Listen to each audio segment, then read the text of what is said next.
la cual todos comenzasen una carrera, una competencia en igualdad de condiciones, cada vez más las diferencias en cuanto al capital inicial, el capital económico inicial de las personas, el capital educativo, el capital social, ¿no? La formación, el acceso a la educación, incluso los propios contactos, la herencia, por sobre todas las cosas, determinan la Los amigos que te posición. pagan sueldos sobredimensionados, Tal teniendo cual. como empleado y luego te impulsándote a la candidatura a la presidencia. Digo, no. Eso determina tu éxito o tu fracaso en la sociedad mucho más que cualquier forma de esfuerzo personal. Eso por sobre todas las cosas. Pero además, si realizamos un análisis conceptual de ese modelo, aparece una competencia entre pobres a los codazos, entre individuos, en vez de presentar una sociedad en la cual el éxito de las personas responda no a la competencia entre codazos, entre pobres, sino a la cooperación, a la capacidad de establecer vínculos de solidaridad y de interdependencia entre las personas, y que si alguien aparece un poco mejor que el resto, bueno, ningún problema, pero que si alguien aparece caído de ese sistema porque presenta una discapacidad o porque sencillamente no puede participar en esa competencia tan bien como los otros, bueno, que el Estado sencillamente establezca, el Estado como representación de la sociedad, establezca un piso para que no descienda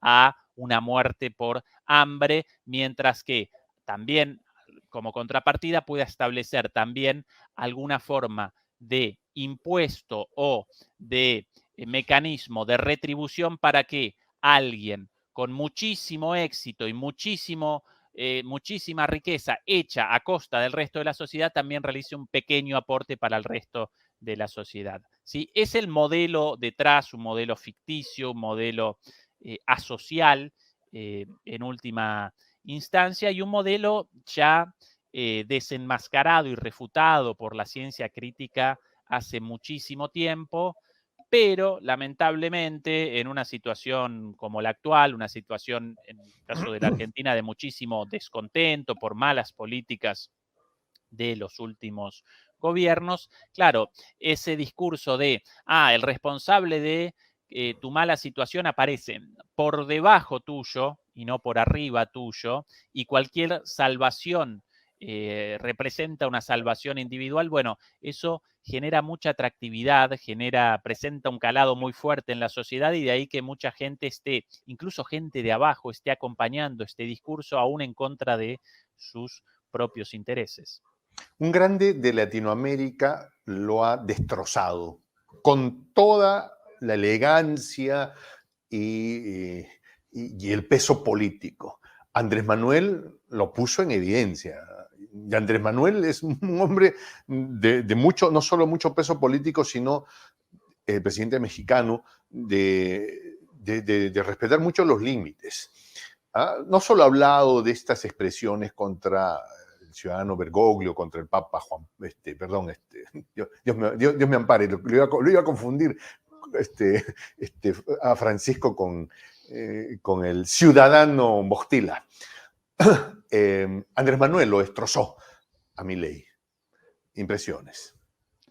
Bueno, Milei, interesantemente, como una muestra de su gatopardismo político, esta capacidad de cambio de color, de este carácter camaleónico de Milei, por un lado aparece como un liberal, un ultraliberal, aunque si recordamos a los grandes liberales de la historia argentina, los padres del liberalismo, figuras verdaderamente de mucho peso, como Sarmiento, por ejemplo, padre de la educación pública en la Argentina y de muchas otras cosas muy positivas en la Argentina, mientras que Milei rechaza la educación pública, rechaza la salud pública, con lo cual aparece en las antípodas de un verdadero liberal como Sarmiento, pero quería establecer el foco en las contradicciones. Por un lado, quiere aparecer como liberal, pero por otro lado,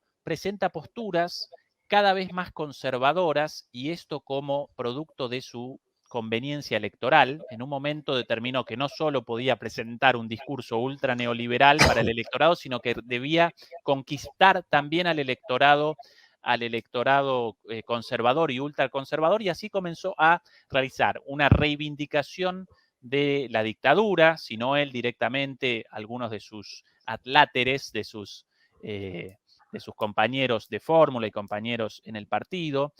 Un liberal el cual, por un lado, quiere la libertad de armas, algo también ligado por lo general a los sectores conservadores y ultraconservadores y por sobre todas las cosas de Estados Unidos, pero rechaza, por ejemplo, el aborto. Si una persona liberal aparece a favor de la libertad de uno sobre su cuerpo, no podría rechazar el aborto. Por otro lado, quiere la venta o presenta la posibilidad de la venta de los hijos nacidos y de los órganos, pero por otro lado rechaza cuestiones básicas de libertades como la libertad de sindicalización, la libertad de protesta, la libertad incluso también la libertad de expresión para los llamados por él zurdos comunistas, los cuales deberían desaparecer sencillamente de la faz de la tierra. Y bueno, entonces aparece esa combinación de alguna manera forzada, contradictoria, de ultraneoliberalismo y ultraconservadurismo, cada vez más cercano a la nueva extrema derecha conocida en Estados Unidos como derecha alternativa. Y esa es la expresión de él, pero una vez más, detrás de este discurso aparecen la casta económica y su padrino, Eduardo Eurnequian, y bueno, toda su trayectoria también, incluso su trayectoria política junto a los Bussi, ¿no? En Tucumán. Esta derecha bruta y cavernaria nos vende el discurso que es la derecha liberal. Creo que aquí hemos, digamos, postergado una labor, todos aquellos que hacemos difusión de las ideas y análisis geopolítico desde la mirada del sur global, desde la mirada de la patria grande. No es que nos quede una tarea pendiente de decirle a Milei y a todos estos sujetos similares, no eres liberal, eres neoliberal. Y creo que esa es una batalla pendiente. Sin lugar a dudas, neoliberal en lo económico, pero ni siquiera neoliberal también en lo político, porque aparecen en contra de todas las reivindicaciones de las comunidades LGBTI más, como las llaman, de las reivindicaciones también del género, todas reivindicaciones también de carácter liberal, o por lo menos en la forma en la cual aparecen habitualmente, reivindicaciones como el derecho de las mujeres a determinar sobre sus propios cuerpos, como en el caso del aborto. Así que neoliberal en lo económico, en lo positivo, lo favorable para los grandes capitales, ahí aparece neoliberal. En lo demás, para conquistar a los conservadores, ahí no aparece como liberal y a favor de la libertad, sino todo lo contrario. Aparece como un conservador cada vez más rancio, rodeado de personajes incluso reivindicando a la dictadura. Pero bueno, ese es el carácter de falso profeta y las contradicciones de este personaje, y ya alguna vez ya presentamos aquí alguna vez después sus delirios místicos, esto de establecer contacto con su perro muerto, al cual él caracteriza como su hijo, a través de una medium, y haber establecido también contacto así con Dios, y que Dios haya solicitado su participación en la campaña política, y por eso participar, una relación con su hermana también bastante extraña, y no quiero más sobre el tema porque no quiero establecer el foco en sus relaciones familiares, pero algunas cosas llaman bastante la atención. Su patrocinio, el patrocinio de Eduardo Eurnequian respecto a su candidatura, aparece con más manchas que un tigre. Y bueno, todo esto después de la sorpresiva paso, bueno, estas cosas tarde o Vamos a temprano ver van entonces cómo apareciendo. evoluciona este evento. Me gustaría una reflexión final sobre este tema. Ya para terminar, se nos acaba el tiempo, mi querido.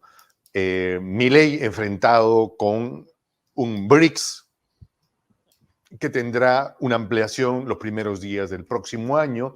Y según converso, Ezequiel, hermano, estaba hablando mucho con Argentina estos días y me dicen, sí, o sea, los medios de comunicación nos los venden como la ola imparable, el Mick Jagger de la política, pero acá la gente del pueblo ya comienza a molestarse con esto de que el pobre es pobre porque no trabaja, ¿no? Entonces, la percepción mía de que esto ya llegó a su punto, como suelen ser las campañas mediáticas, y que anda en franco retroceso.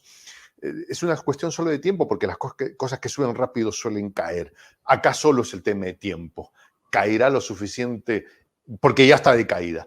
Caerá lo suficiente como para llegar a la primera o segunda vuelta. Para terminar, nos quedan pocos minutos. Un par de minutos en realidad. Eso en gran medida lo determinará la capacidad del gobierno actual de motorizar políticas favorables para el conjunto de la población y que subido a ese cambio en la orientación de las políticas, el candidato menos conservador y menos neoliberal de los tres en disputa, Massa, puede aparecer como un contrapeso verdaderamente con caudal electoral. Por el momento las encuestas determinan que sí o sí Massa va a participar en la segunda vuelta, eventualmente contra Milei o contra Bullrich, así que así aparecen las cosas con un poquito de esperanza, aunque cuidado porque Sabemos quién Massa,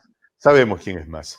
por un lado eso, y cuidado porque presenciamos una elección de tercios, entonces todavía abierto el escenario, aunque cada vez más cosas salidas del armario del candidato hasta hace poco estrella y ahora con más manchas que un tigre, Milei. Javier Milei, rumbo al subsuelo de la aceptación popular por sus expresiones brutales contra el pueblo, juega en carrera con el tiempo. Su caída tiene que ver si es que lo agarra fuera de tiempo o no, la impresión que yo tengo. Ezequiel Vistoletti, muchas gracias por habernos acompañado.